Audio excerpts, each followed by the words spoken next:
Foreign policy is a set of tools developed by states to drive its interest in the international system, but internal and external factors usually influence it.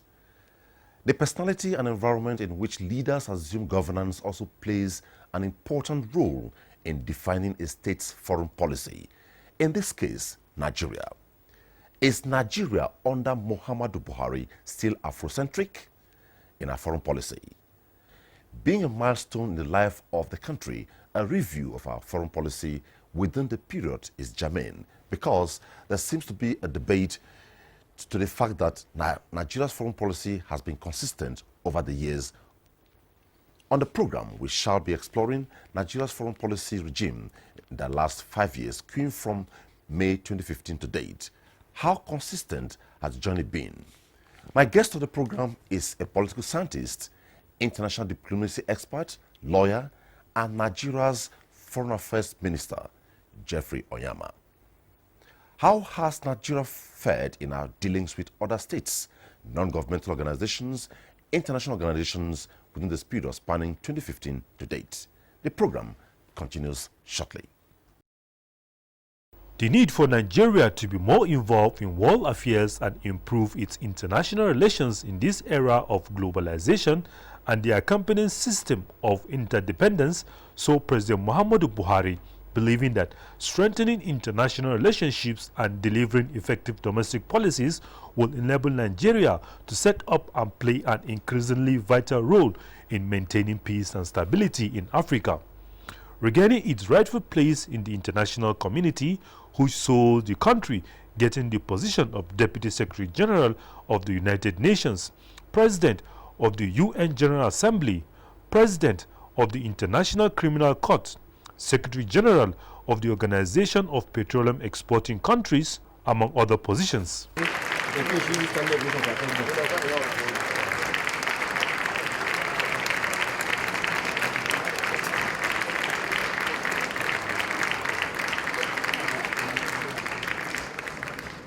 Nigeria, under President Muhammadu Buhari in 2016, signed agreement on the identification and repatriation of illicit funds with the United Arab Emirates, engage other countries to ensure the repatriation of Nigeria's stolen assets. For cooperation we have received in our effort to recover stolen funds. Our two governments have put the machinery in place for their respective attorney generals to collaborate in ensuring the return to Nigeria of over 500 million United States dollars of looted funds siphoned away in banks around the world. Nigeria was one of those countries that signed on to the Global Forum on Asset Recovery principle, and one of those principles is the inclusion of civil society in asset recovery negotiation process. That for me is something that is remarkable. And we also need to commend the President, and because of the engagement with civil society, it has really helped to convince the international community, particularly with the restitution of the Abacha theory. The Buhari administration has mobilized international support for war against Boko Haram, forging strong partnership with United States, the United Kingdom, France and Germany, ECOWAS, the AU, the UN, which made the country to finally agree to sell weapons to Nigeria, seeing the number of terrorist-related deaths in the country dropping by more than 80% since 2016 by Global Terrorist Index report of 2019, and freeing more than 16,000 hostages from captivity. Nigeria is a valued partner and a good friend. I look forward to working closely with you to deepen our cooperation and forge an even closer partnership.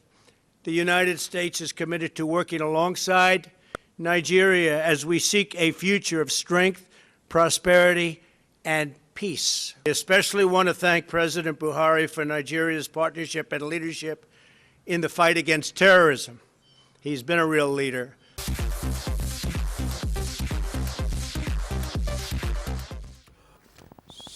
After a very long while, good to have you on Diplomatic Ties, Honorable Minister. Thank you very much. Good to be back. Okay. I remember our first shot on assessing Nigeria's foreign policy was at the early stage of this administration, precisely May 2015, shortly after inauguration. I remember quoting you, you said, if the corruption index in Nigeria is high. This administration is up to bring it down. People should queue in now. Where are we with that? With the corruption index? Well, certainly for me, it would not have been May 2015 because we started end of November 2015. But well, on the corruption index, we're making a lot of headway. As you know, Mr. President was appointed the African Union anti-corruption champion. Mr. President was invited as one of the lead guests by the then British Prime Minister David Cameron to a global governance and corruption, anti-corruption summit. And, and Mr. President came to embody, anti-corruption. During that period of time, Nigeria was one of the countries that pushed for the adoption at the United Nations of a resolution on illicit financial flows. So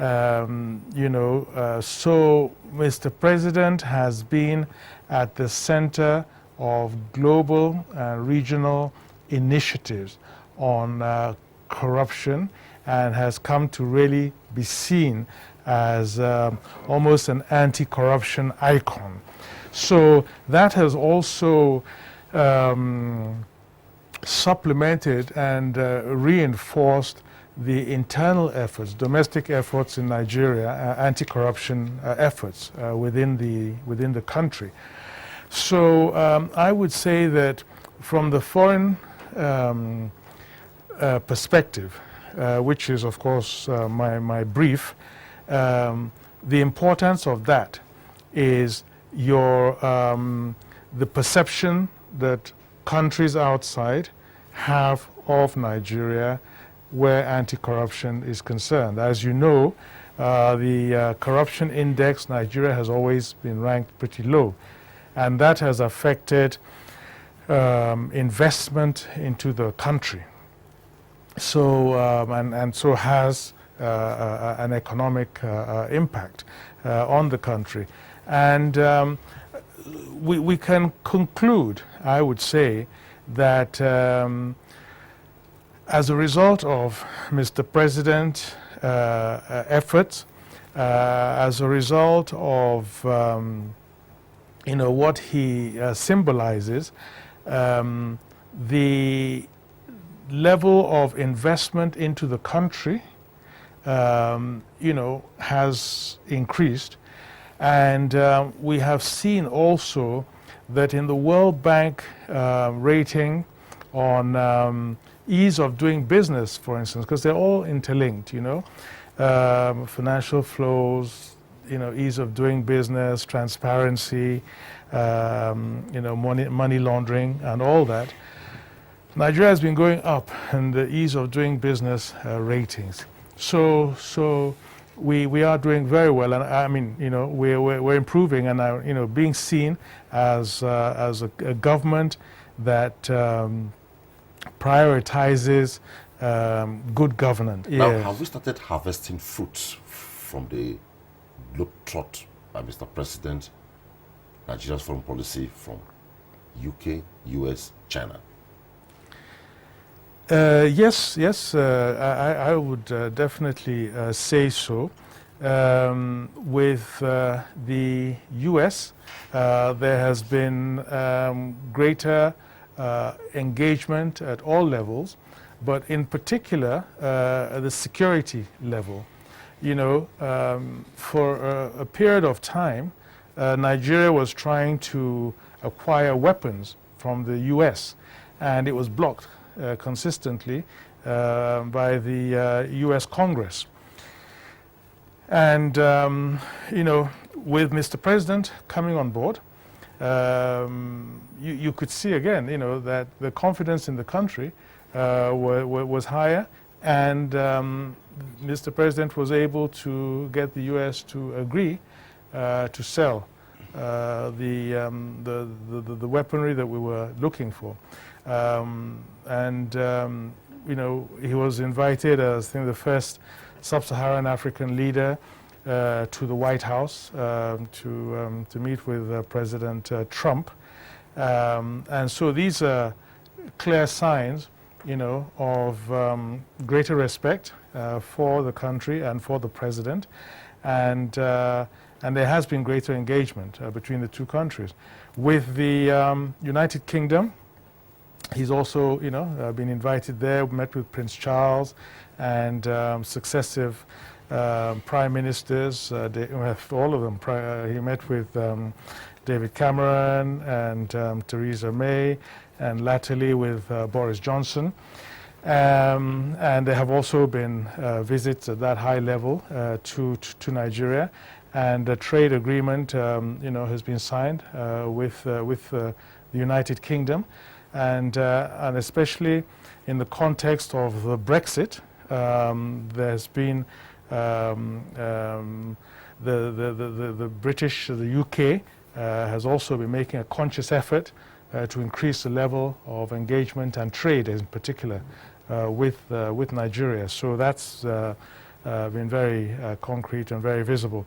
And you know, with China also, Mr. President undertook a state visit there, and also another visit in the context of the Africa-China, you know, Accord, FOCAC, and of course, you know, China is one of our biggest trading partners and has really played an important role in our infrastructure development vision of Mr. President. And again, that can only be also because of the confidence that they have in the country and in the person of Mr. President.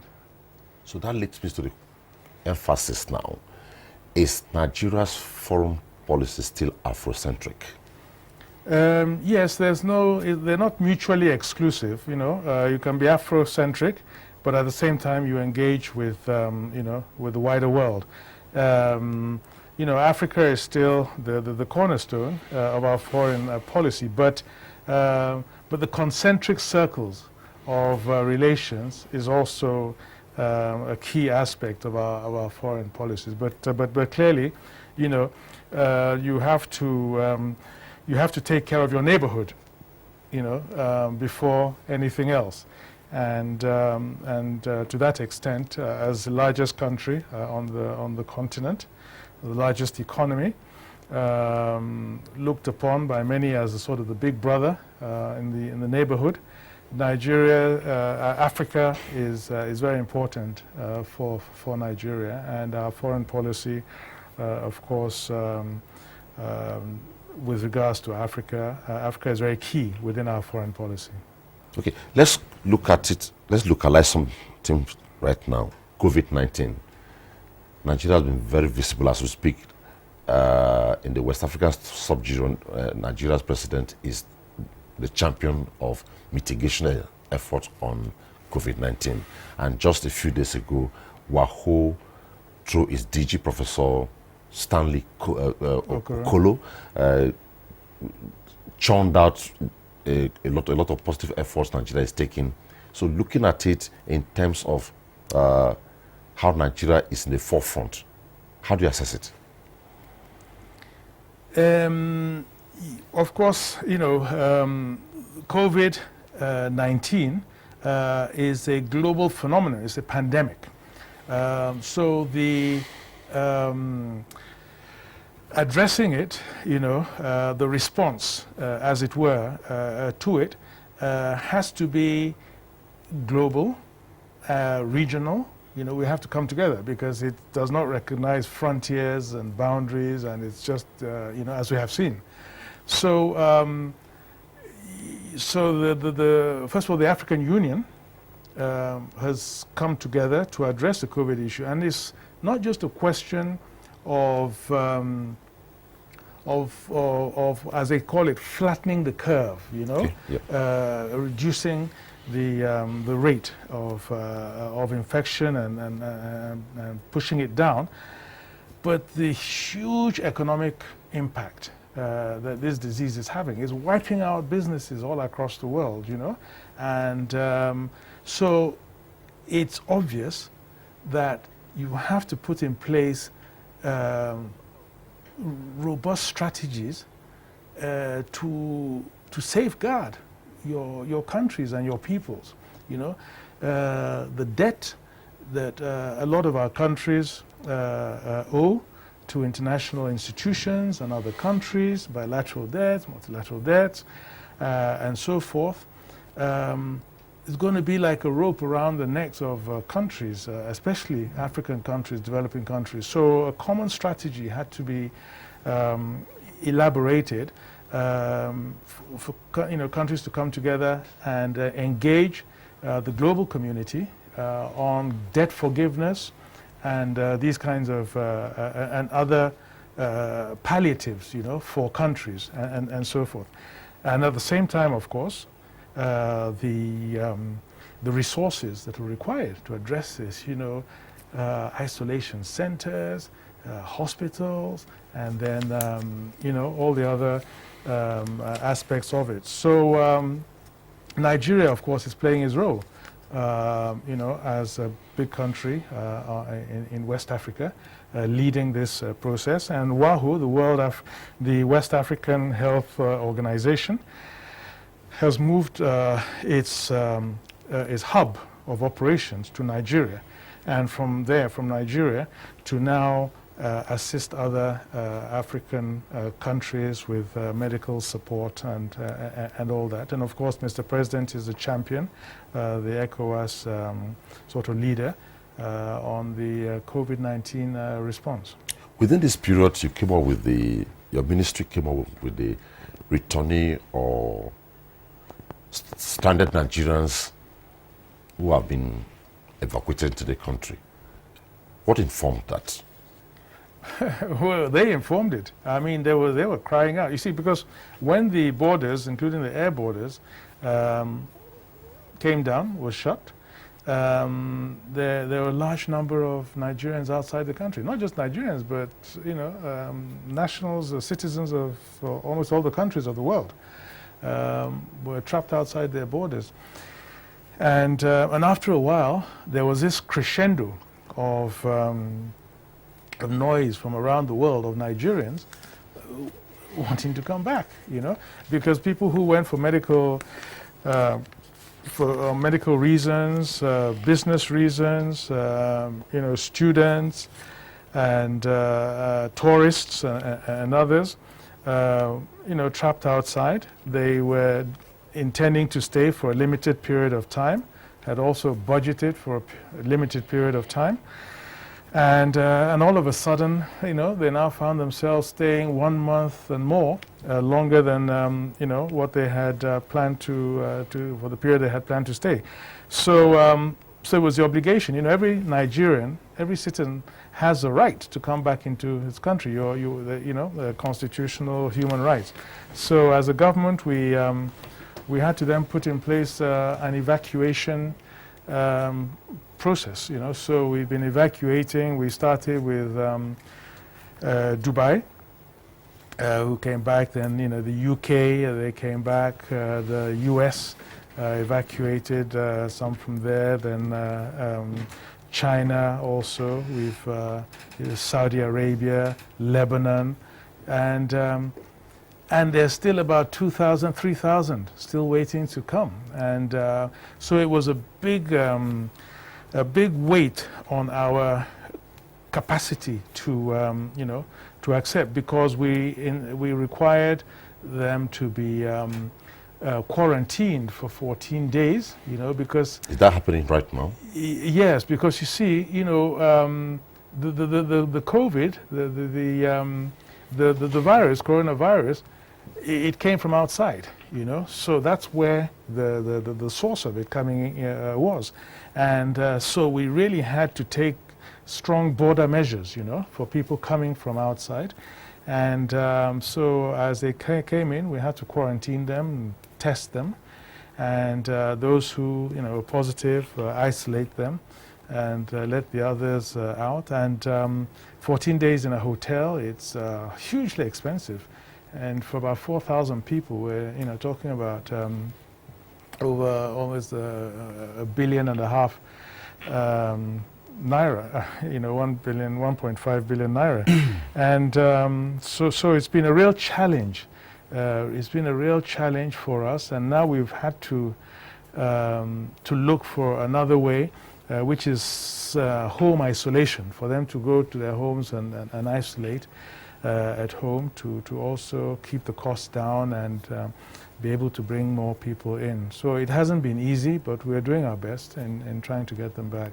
Talking about costs within COVID-19 and the evacuation of Nigerians, now that you're here, there have been a lot of information flying, both real and fake news, to the effect that the returnees bore the cost of their flights, and also even when quarantined in Nigeria, they bore their costs. Is it true? It's true that they bear the cost of their flight, yes. 100%? 100%, yes. They have to pay for, we looked at the possibility of paying, but the money was just not there. And in fact, the money was not even there to pay for their hotel, and so that has been a real crisis for us. But the government has paid for the accommodation and feeding during the quarantine. I've had chat with the EU head of delegation in Nigeria and the resident rep of UNDP regarding COVID-19 and their interface with the Presidential Task Force on COVID-19. And well, so far it looks very impressive. And the question we ask is, what is the Minister of Foreign Affairs doing in that committee or in that task force? To provide a perspective, and because it is a global pandemic, so there's very much a foreign dimension to it all in terms of support from foreign countries, and also evacuation issues, and and to also support to help Mr. President in developing strategies for addressing the whole challenge, because it's not just a medical challenge, it's comprehensive a challenge, and so Foreign Affairs, I think, has a role to play in that. Okay, let's come to Africa. Africa, they just passed on the 25th of May, and a lot of pronouncements. As much as we had COVID-19, we had a lot of activities regarding Africa. Looking at Agenda 2063 and the last but two peer review mechanism chaired by the President of Kenya, Uhuru Kenyatta, he emphasized the need for Africans to be self-reliant. Taking from there, looking at Agenda 2063, is the platform solid and ready in Africa, in Nigeria? The platform for what? Agenda 2063, silencing the guns. No, Agenda 2063 is a development framework, roadmap for Nigeria. So 2063 in itself, gives you a timeline, 2063. So we're obviously not, it was not envisaged that we'll be ready in 2020. There are different aspects to Agenda 2063. Silencing the guns on the continent is, of course, one of them. Economic integration of the continent, the free movement of goods and persons around the continent, health issues. It's a bit like the Sustainable Development Goals, but for Africa, and greater self-reliance, as you put it.